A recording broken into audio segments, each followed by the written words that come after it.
Welcome to another episode of the Coffee Corner Radio here on your hometown station, AM 1220 KHTS. I'm Thelma Sugay together with Paul Mirador. Hi, Paul. How you doing? How's it going, Thelma? Good. And we have Justin back with us, our tech guy. Yay, Justin, we missed you last month. Okay, so I'm so excited, Paul. How was your weekend, first of all? Oh, it was excellent. We got events on top of events going on, so we've been pretty busy. I know. Did you love that Aaron Aikens event? Especially that, man. It was a treat. It was like back in the 60s and in the oldies. He's not that old. Oh, okay. It was a tribute to Nat King Cole, the great Nat King Cole. So I have a surprise for you. We have him today in the latter part of the show. So ladies and gentlemen of our hometown, Santa Clarita Valley, you got to stay on for that. Meanwhile, I'm so excited, Paul, because the first segment is actually an honoring of men I know of personally that have served their country and successfully transitioned into civilian life in their chosen fields. And let's not forget about the women as well. But unfortunately, we don't have a women guest, though. But that's why I stuck to men. But yeah. You're right, men and women. Mm-hmm. Allow me to introduce to you the founder of the Endangered History Project, Inc., a nonprofit organization whose mission it is to preserve and make available to future generations the oral history. Mr. Don Ray, welcome to the Coffee Corner Radio. Thanks for inviting us up here. Absolutely, and you've got a friend with you. Yes, I have my service dog, Fritz. Hi, Fritz, and he Fritz, wants to say hello. Fritz, look, say hello, speak. Do it one time, quick, speak. He's not going to speak. He's mic shy. I think that's what it is. But he spoke earlier. He barked earlier. He did. We saw him do that. But it's the stage fright. So. Yeah. Well, Don, it's been a while. But do tell me what's going on with the Oral History Project. Well, we do more than oral history. Yes. It's about all forms of media. Mm-hmm. The Endangered History Project is about finding forms of media that will not be around in 20 years. Mm-hmm. And so whether it's recordings, video, audio, photographs, letters, correspondence, artwork, whatever it might be, and we decided to add to it oral history. Because oral history is it's a form of media. Sure. It's what we have in our brains. Mm-hmm. And what happens is that we have grandma or grandpa around that they tell us an occasional story, and it happens so many times. It happened to me. They pass on, and we say, oh, God, I wish I would have asked him these questions or asked her these questions. Right. So what oral history is about, I've been doing them for more than 40 years now. Wow. It's about taking people and letting them tell their life story, letting them tell about a generation or ages when we weren't around. Sure. And so we can find out what it was like in the 30s or the 40s or the 50s if you're that young. And everyone loves a good story. Yeah. Well, yeah. And what we end up getting is people who will tell stories they've never even told their family. And so I believe that. So what happens is that we preserve for them I've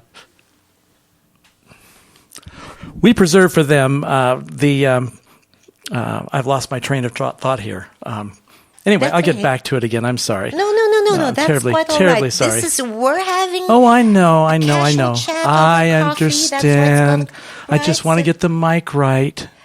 Okay? Because I have ADD and PTSD. But anyway, it's about preserving what they have to say so that future generations can know what Grandpa was like. If you could listen to your great-great-great-grandmother talk and see her on video, wouldn't that be amazing?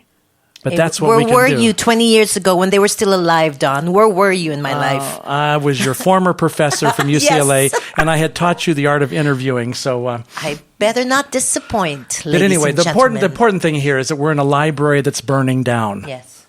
It's the information that's going to vanish like a library burning down, and you got to act quick. So what I do is I try to line up interviews with these people. A lot of World War I veterans. We did, believe it or not, World War II veterans. And you were in the Philippines. I was in the Philippines too. Did lots of oral histories there for a project there that took place in World War II. Right. When the American civilians that were held captive by the Japanese in Los Baños and Santo Tomas, Right. They were held captive there as interns. Right. I went back there in Those 1987 after you were in my class. Yes. And interviewed small these portion of these that. survivors of that too. So Yes. that's what it's all about. It's about recording stuff and getting it preserved forever so that future generations can see it. So now these are for organizations, but they are also for individuals like myself. I'm serious. I've been wanting to do an oral history about my family because I belong to a large family with interesting stories. And funny enough, there are things about my father I just learned like a year ago. And I wish I had known them when I was still young, when I could have asked him about that particular. But anyway, it's not about me. Tell us what your projects are now. I know you came from Serbia. No, I was from Hollywood. I was born in Hollywood. And Right. Oh, you mean I just returned from Serbia? Yes. I'm going to give her trouble every Yes. time I can. I just want you to know I that. know, but I've I'm been doing that for expecting that. 30 years or so now. But, Yes. Anyway, no. I was in Bosnia on a news assignment, and Sure. then we went to Serbia where I worked on a documentary that involves a Holocaust site that very many people know about. And we found out some great information about that. And the buildings still exist. And it's going to be a fascinating documentary. Are you at liberty to talk a little something about that, or you'd Oh, like sure. to? No, it's fine. It was a place called Staro Sajmište, which means the old fairgrounds. It was built in the 1930s as an international exposition across the river from Belgrade in Serbia.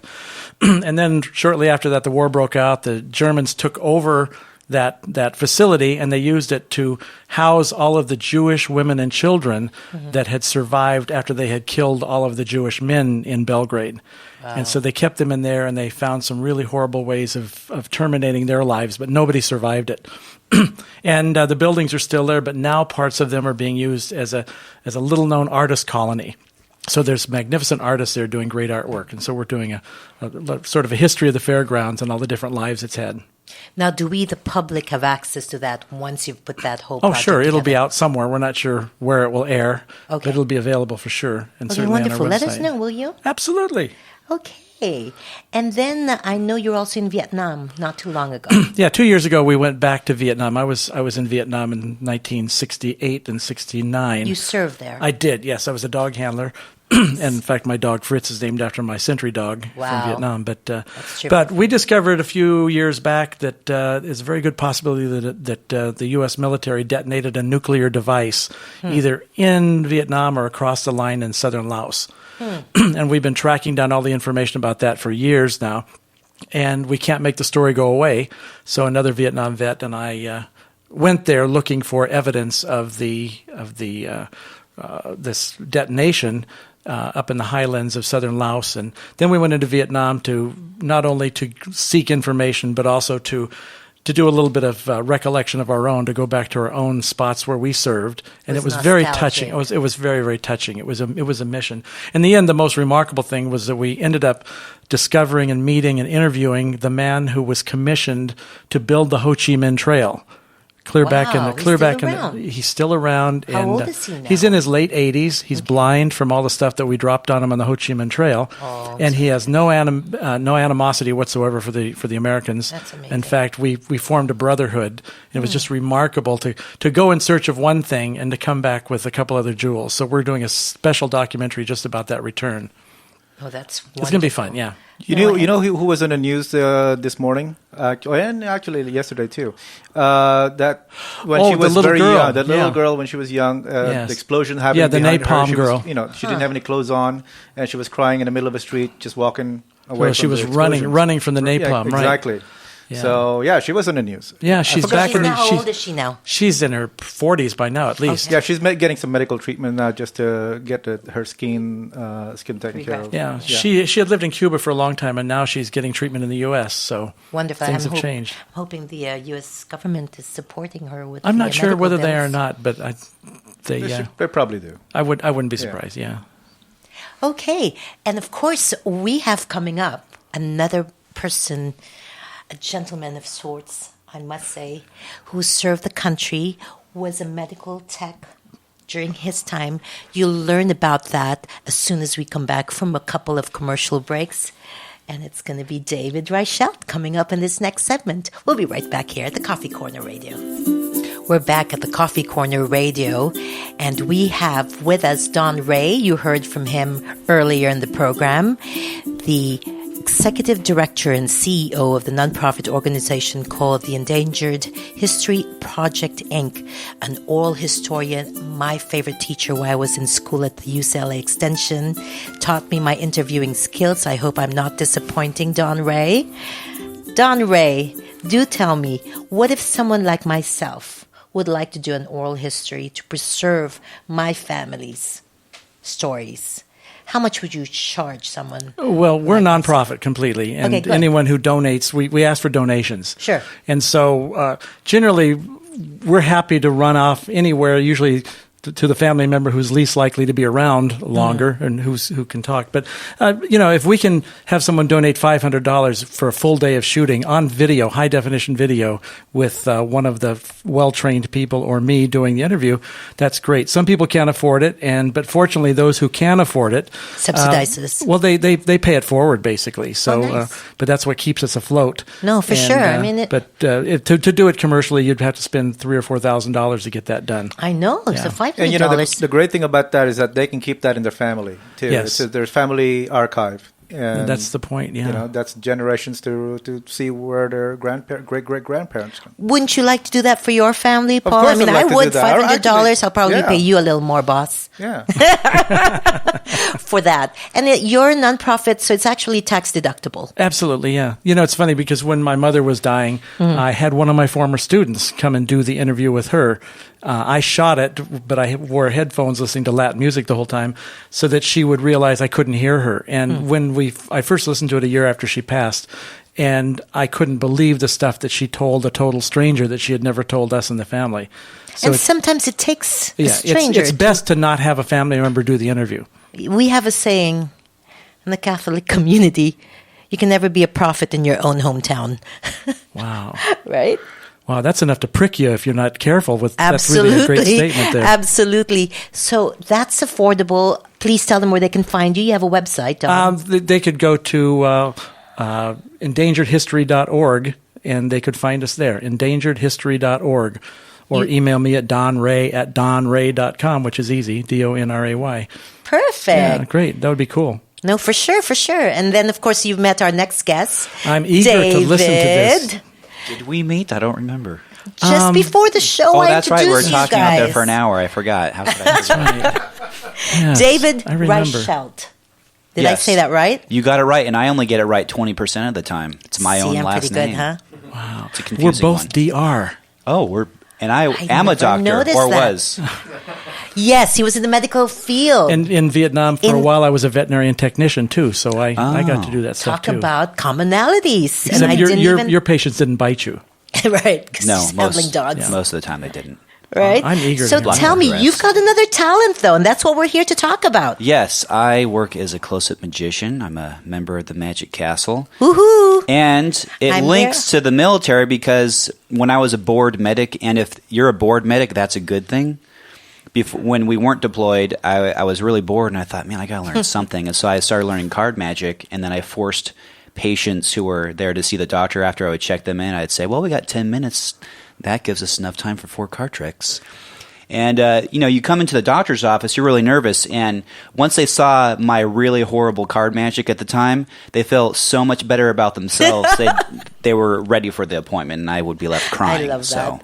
I love that. That's how I started. Now you're doing it professionally. I've actually seen your act, David. Yes, you did. At a Christmas event. Corporate event, yes. Corporate Christmas event. Yes, you did. And I get to watch you next month at the Magic Castle. I'll be there. I'll be performing November and December.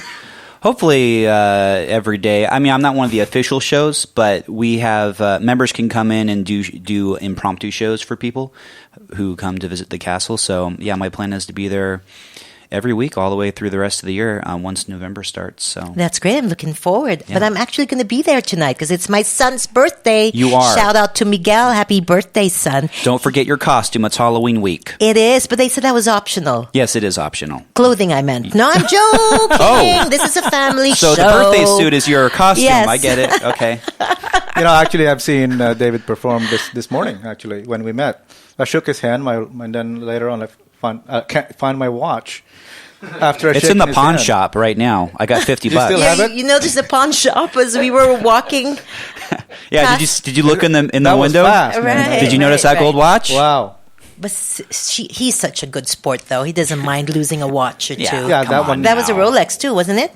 Okay, so now, David, tell me, what are your projects coming up other than the Magic Castle? Because I know that's a private club, so not everyone has access to that. Well, I usually get hired by. I just did a fundraiser for the Spark a Dream Foundation, and they work with kids who are from inner city areas or just low income families, and they match them up with a mentor so they can get out of their environment, see that people are doing all sorts of things besides what they see in their world, and then they get the hope is that it'll spark their imagination and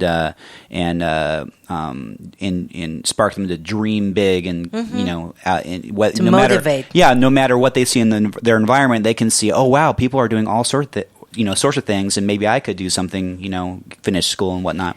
So I was at their fundraiser just like 3 days ago, and that was a lot of fun. And basically, most of the things I have coming up, just private events, cocktail parties, fundraisers, different things. So you couldn't see me because they're usually private events, but you can hire me. There you go. And what is that rate like if you care to share, or is it?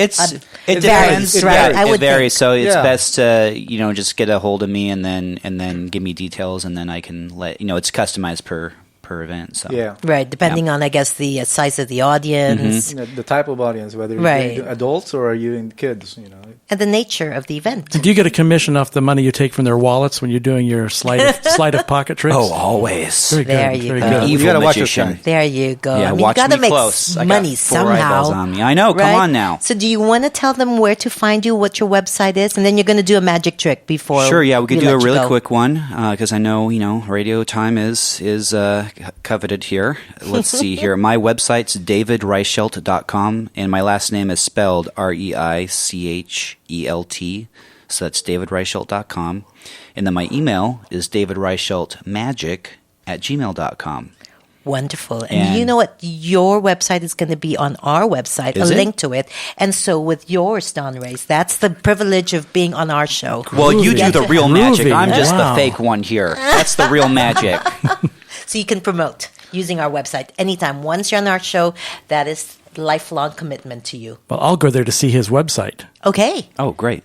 No, absolutely. And that's it. Then nothing else. You'll never call me or you'll never go to the castle. You just, I want to see the website.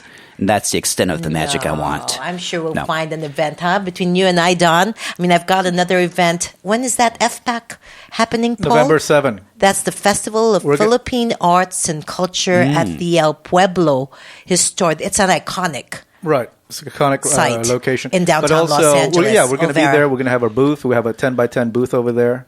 So and we can invite these guys. Come on down. Come see us. Yeah. Why not? We'll invite you. Maybe pick an hour to be with us while we're at that booth, right? We'll Paul? be giving away prizes there, iPad, a car. And we've got a couple of beauty queens that are coming over, right? That's incentive. Are we going to give away a car, right? Just no, not toy car. Toy car. We're not there yet, Paul. I could show up and give away a couple gold watches I found. Thank you like that? That's a callback. That's a callback. Yes, people. Thank you for your donation, David. I'm not sure I'm privileged to accept something that was acquired through theft. I tried, but we will. No, borrowed. It was borrowed. It was borrowed. Yeah, I was going to give it back after the show. Exactly. Okay. As long as we clear that out. Yeah. Just remind him. Now listen. I also know that you've got another talent. What's you my are talent? slowly getting into motivational speaking. You're the president of NBC's Toastmasters. I am. Year. I'm the president of the NBC Toastmasters, and if you don't know what Toastmasters is, we're a international public speaking group. You go there to work on your public speaking and grow as a leader, leadership skills. And I did that. What's that? I did that. I participated in the Toastmasters. Yeah. Did you enjoy it? Yeah. Oh, yeah. I love it. Learned a whole lot. You won first place. That one particular event I was at, you were the first place. I won first place in 2012 for the international contest they have, which there were like 6 levels. I went up to level 3 with that. Right. And you won second. I won a couple awards this year. But it's funny because also linking to the magic, the reason I got involved with Toastmasters is because I wanted to learn how to do stage magic because I do close-up magic mostly. That's I right. thought I should probably learn some public speaking skills. And then I did a Google search, saw Toastmasters, and went to the first meeting and never stopped going. I just loved it. That was about 4 years ago. And then they made me president this year, so that's a lot of fun. And I mean, you're natural, and so is Don Ray. He's a great public speaker. So is Fritz. He's a great teacher. He used to be anyway. Don, don't embarrass me. I'm trying to lift you up here, man. Okay. We'll be right back here at the Coffee Corner Radio.